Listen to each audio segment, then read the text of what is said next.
pernah belajar Injil sebentar, Oke. nggak lama. Ada nggak murid-murid Tuhan Yesus selain yang daripada 12? Setelah Yesus disalib, Sebelum disalibkan enggak, ada nggak dulu. pengikutnya selain yang 12? Nggak ada. Cuma ada itu Pantesan perempuan masih kelas sama. Bentar dulu, saya nanya dulu nih. Setelah Yesus itu disalib, itu ada namanya Paulus. Paulus itu yang menyebarkan kan. Itu yang mengaku dirasulkan kan. Inilah saya bilang. Nah, itu. Racunnya Donditan, racunnya Nandar. Ini telah meracuni orang-orang awam seperti ini. Tapi nggak apa-apa lah. Ya, Waktu enggak itu yang lah. gini bang. Saya bermaksud begini bang. Gini, orang itu harus mengambil kesimpulan setelah Anda mempelajarinya. Kalau Anda mengambil kesimpulan apa kata orang, ibarat kata Anda jadi hakim, Anda akan menjadi hakim yang lalim dan durhaka. Kenapa? Karena Anda hanya mendengar apa kata orang. Anda tidak pernah Karena memeriksanya. gini, Sebentar Bang, biar saya selesaikan. Anda tidak pernah Boleh. memeriksanya dengan seksama. Ya kan? Nah, saya cuma mau bilang begini. Saya ini tidak mau katanya. Saya periksa. Saya beli Al-Quran tahun 2012. Saya baca sampai habis. Saya beli hadis. Saya beli Bukhari, Sahih Muslim, Sahih Bukhari berjilid-jilid. Ya kan? Walaupun akhirnya ada di internet. Jadi nggak usah beli-beli lagi. Ada di internet tuh. Ya kan? Jilid 1 saya baca semua. Saya pelajari. Setelah saya pelajari, makasih Kak Ceki. Setelah saya pelajari dengan sungguh-sungguh Bang. Kesimpulannya cuma satu Bang. Kristen adalah orang-orang yang menyerahkan hidupnya dikendalikan oleh Kristus Yesus.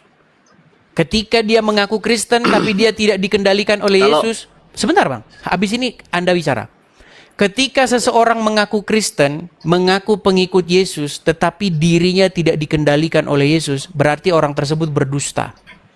Bagaimana dia berkatakan Yesus adalah Tuhanku, tetapi dia tidak mengikuti perintah Yesus.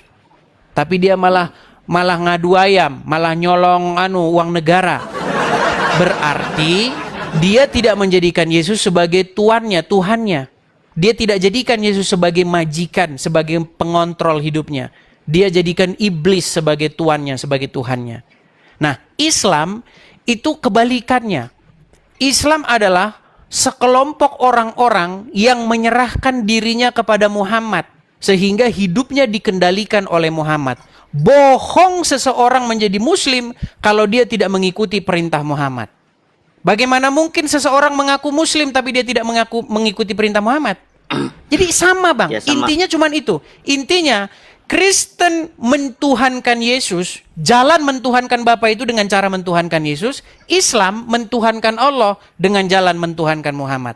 Itu kesimpulan yang saya ambil setelah saya belajar 13 tahun namanya. Silakan.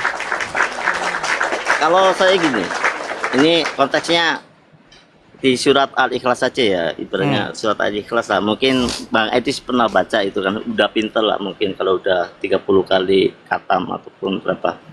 Cuma yang saya simpulkan, konteksnya Islam, entah itu Kristen ataupun Yahudi. Kristen dulu itu kan Nasrani kan. Ya kan, dan dari konteks-konteks itu kan semuanya hampir sama. Dari kita sunat ada di konteksnya Yahudi, dari kita sunat juga ada di Bible, Injil ada, itu kan. Di kita Di Quran ada juga sunat. Nah, Di Quran ada sunat. di Quran itu dijelaskan di Al-Imran itu ngikutin Nabi Ibrahim. Di mana Ibrahim sunat di dalam Quran? Nabi Ibrahim ini ya, aku cerita dulu ya. Ibrahim itu kan tauhid, ya kan, jalannya Ibrahim lurus. itu tauhid. Nggak ada Ibrahim itu tauhid. Ibrahim itu Tauhid, tahu dulu tauhid itu kan Hanif, jalannya lurus. Di Arab itu nggak mengikuti Nasrani. Nasrani itu Nazaret, ya kan. Nazaret, ya kan. Kalau di satu-satu di Bang. Arab Tadi itu, Anda bentar katakan dulu. Ibrahim sunat. Sunat Di mana umur Ibrahim 80, sunat? itu ada buka di di mana sih sunat? Saya sudah baca Quran 100 kali lebih. Tidak pernah ada Ini. dalam Quran Ibrahim sunat. Ibrahim sunat. Oke, di Sunat Quran itu. surat berapa Ibrahim sunat? bukan masalah di Qurannya. Nah, Di susah apa ini. di